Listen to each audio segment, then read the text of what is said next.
Ensuite de ça, comme je disais, on a des exercices de respiration. Ensuite, on a des exercices d'engagement du corps. Puis après ça, il y a toute une progression qu'on veut engager le corps avec un mouvement. Puis tranquillement, on va aller vers des exercices plus fonctionnels et éventuellement des exercices d'abdominaux encore plus difficiles. C'est sûr qu'il faut maîtriser quand même la base avant de se rendre plus loin parce que plus ça va aller, plus les exercices vont être difficiles.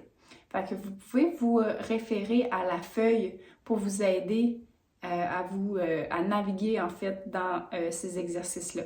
Quand vous allez être rendu dans les exercices où on engage le corps et qu'on ajoute un mouvement, en fait, l'ordre que je vous montre la progression, c'est du niveau de difficulté le plus faible au niveau de difficulté le plus élevé.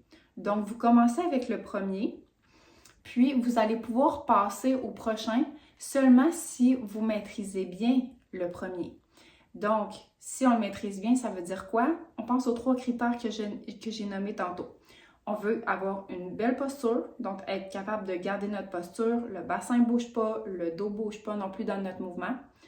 On est capable de respirer, donc on ne va pas être obligé de bloquer notre souffle. Puis, on est capable d'engager notre plancher pelvien, notre transverse abdominal. Puis ça va se voir surtout en regardant le ventre. Donc, le ventre, il ne va pas gonfler. Puis souvent, là, le ventre, il va gonfler dès la première partie du mouvement.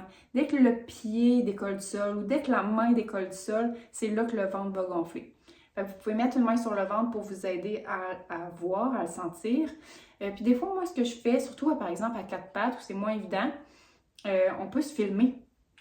Donc en se filmant, c'est plus facile de le voir. Fait que ça, c'est l'autre option.